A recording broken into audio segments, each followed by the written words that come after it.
네, 안녕하십니까. 마칼럼니스트 박상현입니다.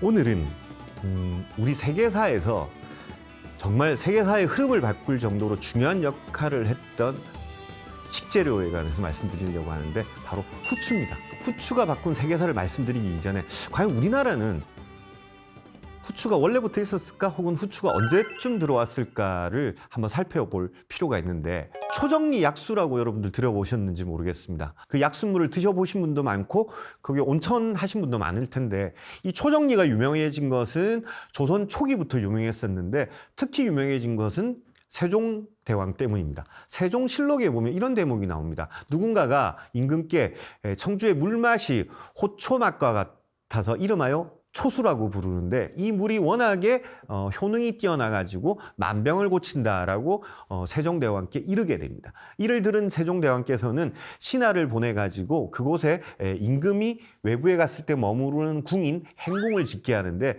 그게 바로 그 해에 짓게 됩니다. 그래서 1444년 1월에 이 말씀을 듣고 1444년 봄에 초정으로 안지를 치료하기 위해서 가셔서 그해 봄과 가을에 두 번에 걸쳐서 약 120여일 동안 세종대왕께서는 머무르시게 되고, 그리고 그 이후로 초정리는 임금께서 눈병을 고치러 가신 곳이니 얼마나 대단한 것일까 이러면서 지금까지도 유명한 온천지 혹은 약수터로 알려져 있죠. 제가 초정리를 말씀드린 이유 중에 하나가 바로 이 초정리의 물맛을 이야기하는 대목인데, 물맛이 호초맛과 같다라고 했는데 이때 호초가 후추입니다. 이때 초자는 산초나무 초자. 근데 이런 알싸한 맛이 나는 것을 대부분 우리가 초라고 부릅니다. 그리고 호는 중국에서 넘어온 것들은 대부분 호자를 붙입니다. 중국에서 넘어온 떡, 호떡.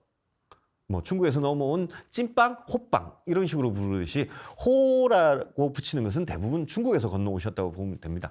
그러면 이 후추는 당시 중국에서 우리에게 건너왔고, 그리고 이미 누군가가 물맛을 표현할 때 호초맛과 같았다라고 얘기하는 것으로 미루어서 조선 전기에 세종대왕 시절이었던 1440년대에 이미 대중에게도 후추가 널리 알려져 있었다는 것을 미루어 짐작할 수 있는 거죠. 그러니까 조선 전기 혹은 그 이전인 고려 시대에 이미 후추는 우리 한반도에 들어왔다라고 보시면 될 것 같습니다. 그러니까 아마도 제가 짐작컨대는 고려 시대에 병란도를 중심으로 무역이 아주 왕성했던 그 시절에 후추는 많은 양이 한반도로 유입됐고 일반적인 대중들에게도 퍼졌을 거라고 생각이 됩니다.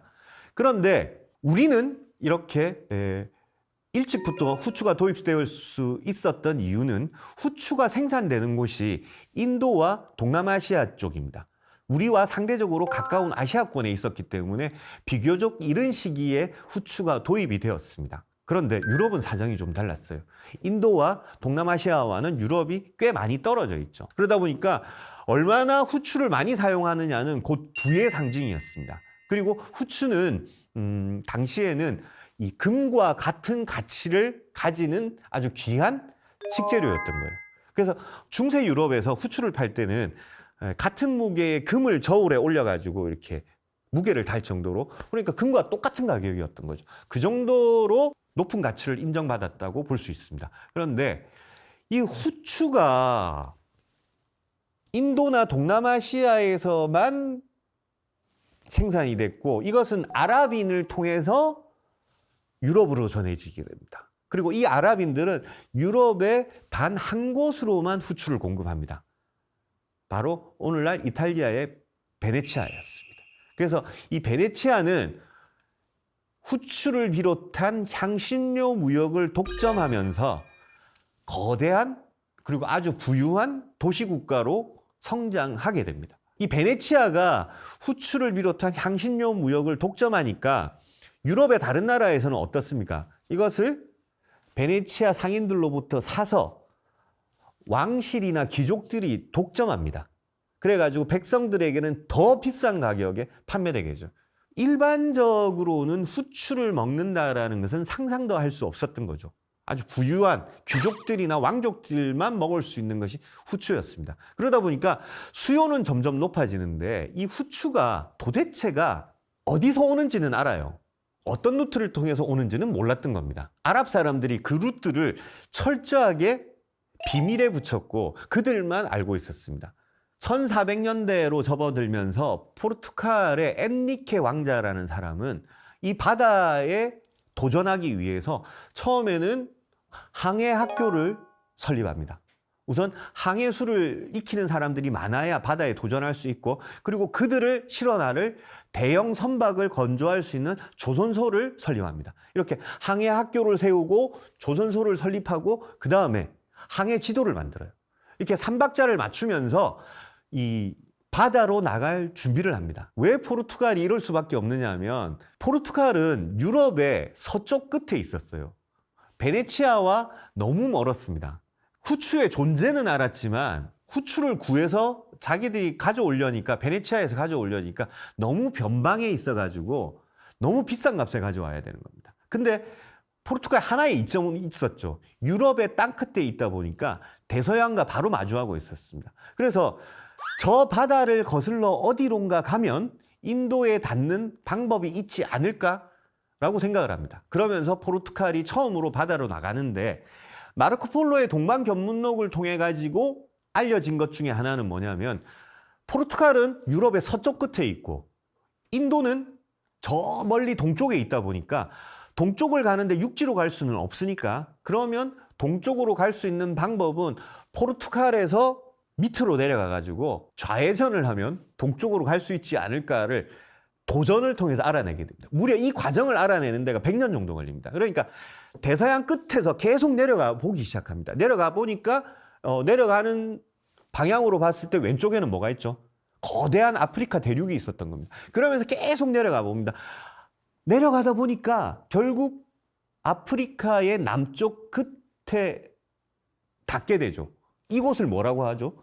희망봉이라고 합니다. 그래서 남아프리카에 있는 희망봉에 도착하면서 비로소 포르투갈은 이제 여기서 동쪽으로 가면 인도에 닿을 수 있겠구나라고 생각됩니다. 이렇게까지가 100년 정도 걸리고 1490년대에 접어들면서 비로소 포르투갈은 대서양을 남쪽으로 내려가 가지고 희망봉을 거쳐서 인도에 닿는 항해의 길을, 해로를 발견하게 됩니다. 이러면서 이제 포르투갈에 의한 최초의 대항해 시대가 열리게 되죠. 포르투갈로부터 시작된 이 대항해 시대는 이후에 이제 스페인도 참전하게 되고 영국도 네덜란드도 다 이렇게 오면서 유럽을 출발해 가지고 아시아에 닿는 항로가 개척되고, 이러면서 엄청난 양의 후추를 이제 모든 나라가 공평하게 이제 소비할 수 있는 그런 환경을 갖추게 되죠. 대항해 시대가 열리면서